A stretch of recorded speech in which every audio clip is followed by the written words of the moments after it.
Okay, like normal. Chance to digest the film yesterday. A couple things on really each phase. Starting defensively, proud of the effort. Really throughout the night, I thought the guys executed the plan. The run fits, changing things up, making it physical, running to the ball. You look at the third down plays. I think they were one of 10, including a fourth down stop. I mean, a lot to like. Huge part too is the forced season high 2 turnovers. Take the ball away twice. One of them sets up a touchdown. That was great to see. Still, obviously want to be able to finish better in the, call it the 2-minute drill there at the end of the game. Offensively, I thought Alessio again played pretty tough in that pocket. Believe there's only 2 sacks, but voided, took some serious hits. Thought he did a good job with the ball again in regards to taking care of it. Besides the one there at the end of the half, and that really play was not executed. That's not totally on him. Tight ends had a nice game, contributing in the pass game, but again trying to in the run game. That's a physical, good group on defense. They do what they do. Nothing on the film yesterday, just like glaringly, they changed schematically. Iowa just knows what they are and play a high-end defense, and we did not have enough fourth quarter-wise offensively. Got to get some first downs, get the clock moving, and when we were not productive there in the fourth quarter. Obviously on the special teams end, early, covering it, liked the challenge going in, but wanted to adjust there. Was pleased with the offense getting the punts executed when they did. But then obviously in the fourth or the second half on the execution of special teams needed to be better and made a difference on a couple plays field position wise there. So that's kind of recapping those things. Again, regrouping yesterday, Sunday, in regards to this team. Another opportunity this weekend. I do think they're going to be excited about playing one more time here in Detroit, knowing this was on the schedule. Big-time place. Guys from the state or from out Detroit or just outside of it, guys are excited about that opportunity. And the opportunity is to play a Maryland team. They've got a bunch of weapons on it. They've had a rough patch similar to us and all of that, but I know they're going to want to finish things the right way, and we got an opportunity to do it with them. Young quarterback that's pretty electric. They've been great and really taken the ball away. Look at them defensively, what they've created, turnover-wise, one of the best in the country, so they're going to have our full attention that way.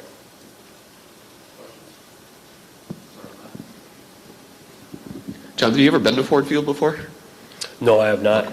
I guess, we seem to ask you this is about the same question every week, but how have you seen the team respond with, there's just one game left on the schedule and, playing for pride and that kind of stuff? Yep, yesterday, consistent, I'll say it, consistent in, disappointment, consistent in understanding that a play or two would have made a difference. I love the idea of the ownership in regards to all 3 phases, seeing how they contributed to having us tightly in that game and then contributed to us coming up just a little bit short. All 3 phases could take some ownership that way. I have no other way to look at it besides the way they've gone, call it the last month. I totally anticipated they're going to bow up again, back to work tomorrow morning and come out flying around, excited to play and finishing things right this Saturday. I mean, 8 straight losses is obviously a lot. As a coach, when you hear rumblings outside about job security and everything else, how do you process that? How do you process it with your staff in particular, whose families and livelihoods are at stake?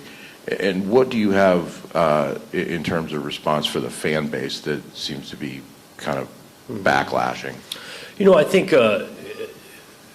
what we ask our players, and I go back to a mantra of keeping the main thing, and what we can control this week is our preparation. And so starting with us as coaches, preparation, always digging deeper, find the best positions to put these guys in, coming up with plans schematically that give us the best chance. Think about the energy asked for our players Tuesday through Friday, getting ready, asking the same thing of coaches. We use them to modeling the way, and it starts with myself to the staff of modeling this consistent approach with optimistic through the week. 8 straight is a tough road. There's no other way to say it. It is tough, and That doesn't mean what's the alternative? What, you just quit, you run, you start blaming others? It's like, no, keeping the main thing. This week we've been going at it and deeply believing in these guys, and we want it for them to come out on the right side of the scoreboard, and that's the approach this week.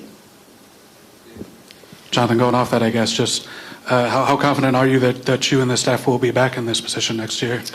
Yeah, I think in this landscape of college football, what it is, that's always a solid question. Look across the country and changes and moving, and that's why I go back to understanding that each time you sign up college coaching nowadays, it's a week-to-week thing, and we got another week to go do it. I'm still really confident in the people that are in the building right now. Obviously, we got to find ways to get things better, and excited about the opportunity to keep doing that. Has anything been communicated in black and white to you about the future? No. Has that been unhelpful in some ways? I mean, signing day is next week. When you look at that and whatever other plans might be in place? Again, you go back to this approach and you understand the landscape that you're in, and so that's where we're locked in on tomorrow's practice and headed toward this game. And on the recruiting side, we've been working on that for a year, right, on a recruiting class and relationship building, and then you forecast in the next couple of months how much rosters are fluid, right, and the opportunity that is January for us. Firstly, what is Aiden Child's status now for the last game? Hopeful. It was not cleared this last Saturday. I'm hopeful that he will be cleared this Saturday. Would he play? Potentially, yeah. I mean, we'd love. Again, both those guys got some trust in them. Their skill sets are a little bit different, and so if both guys are available this Saturday, there's a chance, both would get in the game. In the bigger picture, how stunned or disappointed or shocked are you or anything that this has fallen apart like it has so far? You didn't expect this. Yeah, we did not anticipate having a stretch like this, no question. Understood, though, that how difficult this league is, right? And it is tough to win. Sometimes, it's tough to win. It's easy to lose. One or two plays really can set a game in the wrong direction. And we've put a stretch into it. I look at it, 2 of the last 3, we've got the lead with under 2 minutes. And so, it's tough to win. You got to be able to finish out, and every detail matters at all three phases. Are you confident that you and your staff, if given the opportunity, can turn this thing around in the future? Yeah, 100%. Again, been through some tough times before as a previous head coach in another spot, as an assistant. Some of the momentum culturally where we're at, really confident. I think we get a clear idea of where we need to improve, and so excited about that opportunity.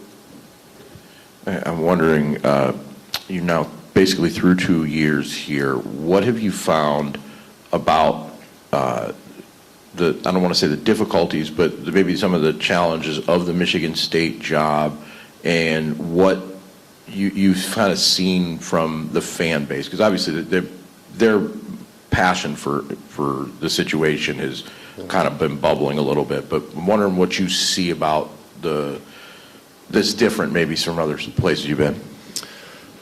Yeah, I've been to some places where there's a passionate fan base, and I think that's a good thing. I think that's what you want, is to have a passionate fan base. And so with what comes with that, right, when it doesn't, you don't get on the right side of the scoreboard. It's going to be a passion in a direction you don't want. But it's not like you can pick and choose here. And so there's still a lot that is really good about Michigan State, the historic of the program, the location, the conference it plays in. When the Spartan Stadium is packed and going, that's a great home field advantage. There is a lot to like about Michigan State. Just out of curiosity, are you not restricted by the 74-man travel roster because this would technically be a home game? Is that? No, it's being treated as a neutral site game, and so 74 will be on the sideline. Okay. Is there any particular moment in your career, whether as an assistant or a head coach, that you can draw on specifically to the moment that you're in right now as far as getting the team up? Well, I don't know, but getting the team up, but yeah, I've been through this. I've been coaching over 2 decades now, and they haven't won every time you lined up. You've been on a losing streak before. You draw on all those experiences, me individually, but also the staff, most of these coaches. Like I said, these guys are pros. They've been through this. It's not easy. You're always trying to find answers. That's been the same approach. And then that's why I go back to the culture we got around. It's not all just about pointing blame at one direction. Side of the ball, individual person. It is a group effort to win and to lose.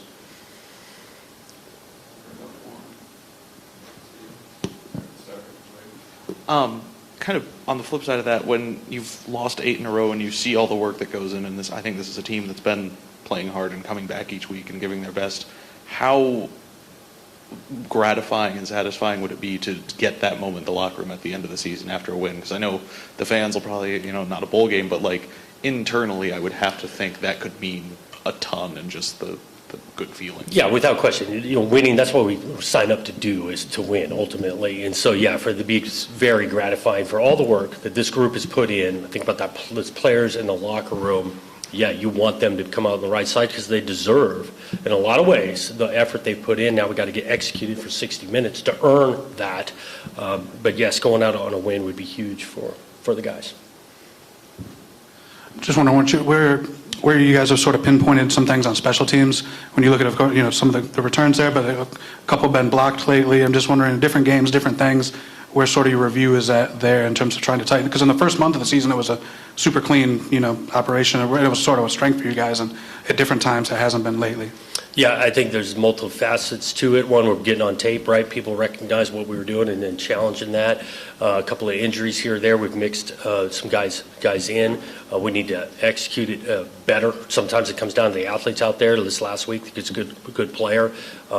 We got 2 true freshmen that have had really good reps covering, and then there's a couple of them we need to get the guy on the ground. We don't do it, so it's been a mix of some of the issues there, and we want to tighten it up to finish well this Saturday.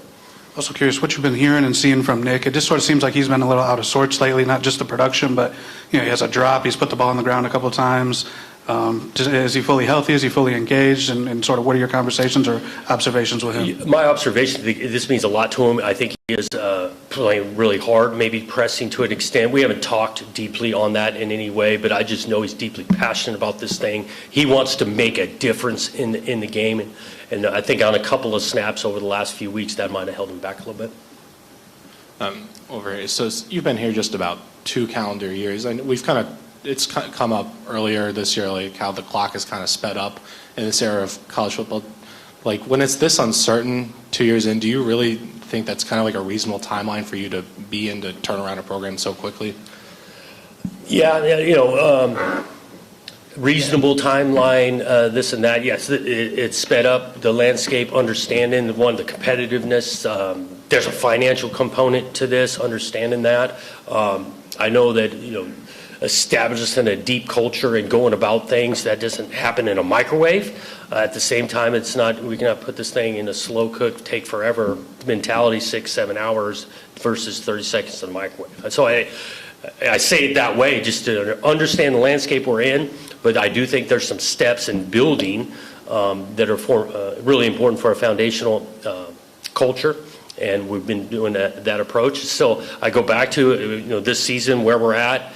We've short in half the games that we've been right around. If those are on the other side, I think we're celebrating a lot of things. We came up short in half the games that were really, really tight. The other 4, we got to get ourselves way more competitive, and that's how the year's gone.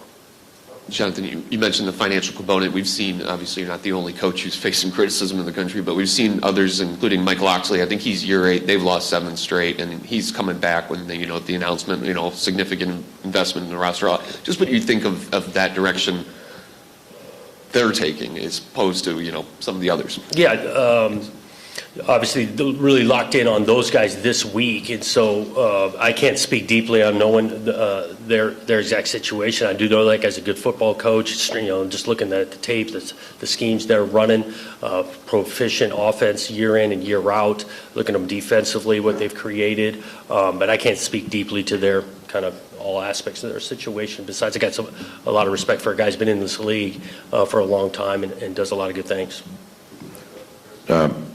We've talked so much about your future. I'm wondering about maybe the future of some of these players that you've gotten, especially the young guys. It seems like we've talked about the punt team. Keyshawn Williams has kind of shown out the last few weeks. I'm wondering what you've seen with him and maybe some of the other young guys that are coming along that maybe you could get a look this week or whatever their futures might hold. Yep, Keyshawn's a good example. You talk about a guy contributing, especially to the back half of the season, is who's a true freshman. We're getting some meaningful reps out of guys that have bright futures. I think about the two redshirt freshmen starting O linemen that we're running out there. The redshirt freshman quarterback we've got, Brandon Tullis, is in year 2 doing this. Aiden West, true freshman, out there battling and making some real plays. There is a good contingent of guys that have bright futures in front of them. We want to be coaching for a long time around here who can really push us over the top over the next year. You guys have faced a lot of good quarterbacks this year of different sort of seasoning levels. Obviously, a young guy at Maryland. What are you noticing about him sort of sets him apart, or what makes him unique and Can make all the difficult? throws, competitive, athletic, can move around, extend the play, doesn't take a lot of sacks. And that's, sacks, again, 11-man football, but the quarterback avoiding, throwing it away. And for a true freshman, he plays at a high level and he's really talented. Thanks, Coach. Thanks, guys.